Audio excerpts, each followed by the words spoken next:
సీతంపేట మండలంలో కడగండి, రోలుగుద్ది, చాకలిగూడ గ్రామాల్లో ఈరోజు జై ఆదివాసీ ఎఫ్పీఓ సహకారంతో శ్రీ వెంకటేశ్వర పుష్పగిరి కంటి ఆసుపత్రి విజయనగరం వారి ఆధ్వర్యంలో నిర్వహించిన ఉచిత కంటి వైద్య శిబిరంలో 3 గ్రామాల్లో మొత్తం 271 మందికి పైగా కంటి పరీక్షలు నిర్వహించగా 98 మందికి ఆపరేషన్లు పడతాయని, వీరందరినీ విజయనగరం పుష్పగిరి కంటి ఆసుపత్రికి తీసుకుని వెళ్లి ఆపరేషన్ అనంతరం మందులు అలాగే కళ్లద్దాలు ఉచితంగా ఇచ్చి ఇంటికి పంపించడం జరుగుతుందని పుష్పగిరి సిఎస్ఆర్ మేనేజర్ రమాదేవి అన్నారు. అనంతరం కంటి వైద్య శిబిరం ఏర్పాటుకు సహకరించిన జై ఆదివాసీ ఎఫ్పీఓ వారికి పుష్పగిరి ఆసుపత్రి సిబ్బంది, వైద్యులు ప్రత్యేక ధన్యవాదాలు తెలిపారు. ఈ కార్యక్రమంలో గ్రామ పంచాయతీ సర్పంచ్ చంద్రరావు, జై ఆదివాసీ ఎఫ్పీఓ చైర్మన్ కుండంగి గణపతి, డైరెక్టర్లు పాలక ప్రభ, అలాగే రమాదేవి, రాధా, రమేష్, మోజెస్ మరియు ఎఫ్పీఓ సీఈఓ ఏ గణేశ్వరరావు, ఆసుపత్రి సిబ్బంది పాల్గొన్నారు.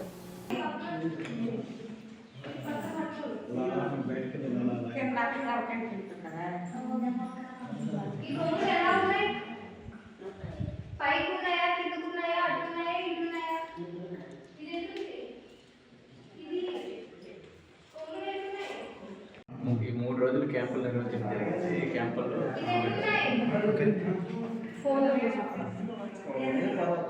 ఈ మా జై ఆదివాసీ ఎఫ్పీఓ ద్వారా పుష్పగిరి హాస్పిటల్ నుంచి 3 రోజుల క్యాంపులు నిర్వహించడం జరిగింది. ఇంకా సుమారుగా 400 మందిని రైతుల్ని పరీక్ష చేయగా, కంటి పరీక్ష చేయగా 30-45 మంది మ్యాక్సిమం అందరూ కంటి ఆపరేషన్కి అర్హులై ఉన్నారు. కాబట్టి వాళ్ళందరినీ హాస్పిటల్కి దగ్గరుండి మేము వాళ్ళతో పాటు వెళ్ళి ఆపరేషన్ చేయించేసి రిటర్న్ తీసుకొచ్చే బాధ్యత కూడా తీసుకుంటున్నాము. ఇటువంటి సేవలు కూడా మా రైతులు ఇంకా కూడా పొందుకోవాలని మా జై ఆదివాసీ ద్వారా ఇంకా అందిస్తామని మేము మనం చేసుకుంటున్నాము. జై ఆదివాసీ.